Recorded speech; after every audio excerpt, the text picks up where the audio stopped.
Tukyakutwala butereevu wakati ku kyabadde ku mbaga ya Ssaalongo HAJJI NSIKO NENE ng'ono mutuuze w'omu bitundu by'ekijjo ekisangibwa mu Naggalama Nakifuma Town Council mu kaalo k'e Namasengere bassebo ne bannyabo wayongedde okuba ng'awuniikiriza bannansi we yakoze ekyafaayo na kakati ekikyayogerwako n'akola omukolo gw'embaga nga guliko abakyala 7 olunaku lumu.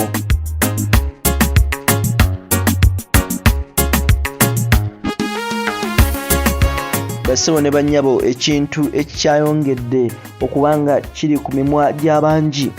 Musajja mukulu ono nga bw'ogenda mu maaso okubanga olaba yasoose wakati ng'era abagole abalala babeera ne beeteekateeka mu saaluuni na biki wano oluvannyuma n'akwata omugole omu ku omu nga bw'amutuuza mu mmotoka era nga buli mmotoka yabadde wandiikibbwako erinnya ly'omugole.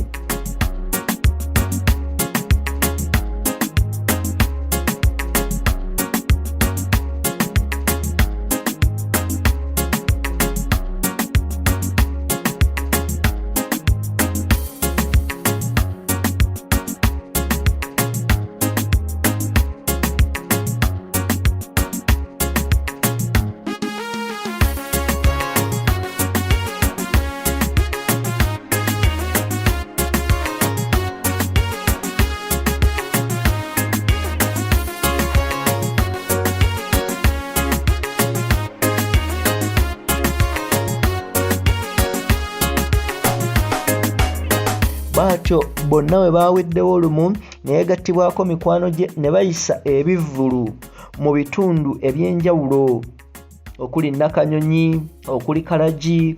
Nga bw'olaba awo e Kalagi ekintu kyayongedde okubanga kibembera enkumi n'enkumi z'abantu ne zeesomboola okubanga zeerolera wakati ku makula gano oba ku kkula linyo musajja mukulu ono lye yatuuseeko mu kitundu ky'omu Kalagi ne kiyuguuma.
Be batyo beeyongeddeyo ekiyunga baabo basazeemu mayangayanga bagenze paka Nakifuma ne bakomawo kyenkana essaza lyonna ne balitabaala naye nga ono mu kutalaaga kwonna ng'agenda awuubira ku bantu kyekyabadde ekikulu.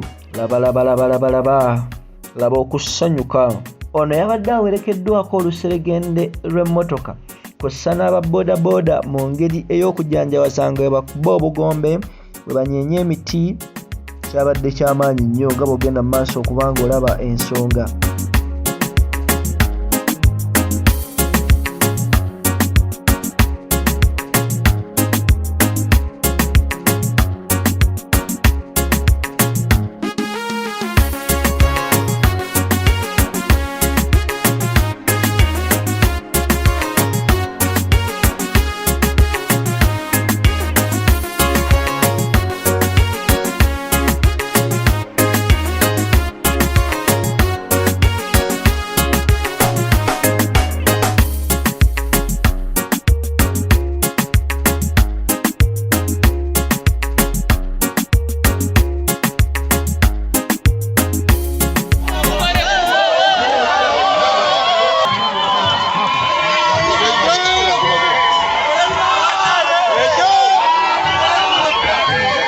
abantu babooze actually ne kibawaliriza n'okuteeka screens emabega w'ekikomera kubanga abantu bajjudde nga tebasobola kubanga bajjaawo.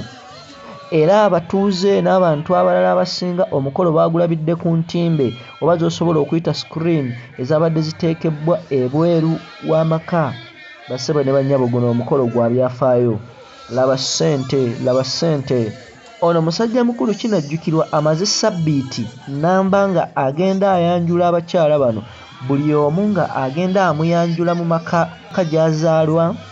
Bassebo ne bannyabo, ate ng'era erimu ku bibadde tteeka ng'abakyala mwenna abalala muteekwa okumuwerekerako olwa bagenda kwanjulwa namba 5 nga mwenna abalala mugenda, namba 3 nga mwenna abalala mugenda, namba 2 nga mwenna abalala mugenda. Of course kino kireeseewo ebigambo eby'enjawulo wakati mu bannayuganda.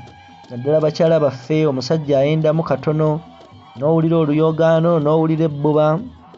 Kubanga musajja mukulu ono abakyala bano bonna abasuza mu nju emu, oteekeddwa okukimanya. Sigamba nti omu aliwa, omu ali kiwaatule, omulala aliwa, bonna basula mu kasolya kamu. Tugenda kwongera okumunoonya, tugenda kukubuuliza byonna. Agenda kukikwasaganya atya oba akikwasaganya atya, byonna tugenda kubanga bikutuusaako. Taata wa Ajabibu omukulu agisemakula yagamba nti kiki okuwasa abakazi abangi mu kika.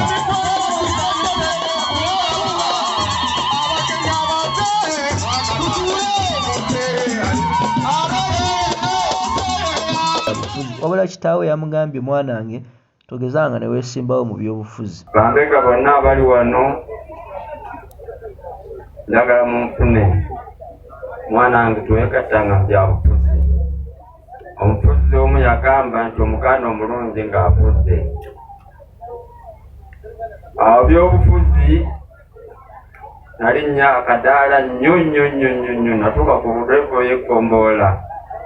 Naye bana banavuga ngo obugaali wameja katereka, meja kibirango, meja ono kata kuleze nguuto ebyakikukuba ebya byonna bansambira amabega ng'obudde bakasamba engoye zino. Togezangako n'omuno ogumu okisi yenna ekusaliraangawo. Buli muntu yenna mukwano gwo omulaga nga kiki ky'oli mu byobufuzi. Bano ab'ebulemezi obawulira bakaaba sebosebe enguudo bakola kibonerezo. Eddwaliro walinga mu ddwaliro muno wakola otyo ebikubituuma. Nze baŋŋamba nti gwe wakola kibonerezo okukuuma Seebuya. Kale nno ebyobufuzi mwanange tolaga ng'oludda lw'oliko. Obeeranga mukkakkamu, totambulanga nga sigga, tambulanga ekkongolo. Bano bonna mikwano gyo neerondamu. Bambega bali wano kati bakulinnya kagere ssebo. Ekendereze.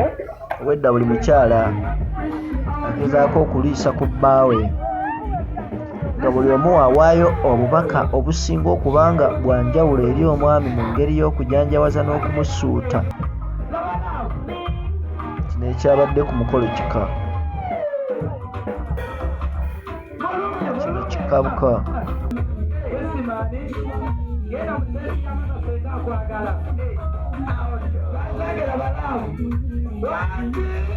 Wabula era mu bubaka bwa Ajabibu Nsiko Nene agamba nti guno guyinza obba nga si gwe gusemba. Akyasobolera ddala okuba nga ayongeddeko Mungu ng'amuwadde obusobozi.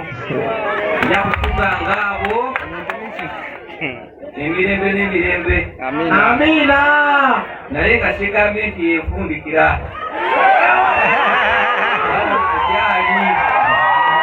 Kakyali mabaka.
nongera okutuusaako byonna ensonga bwekityo biziyimiridde.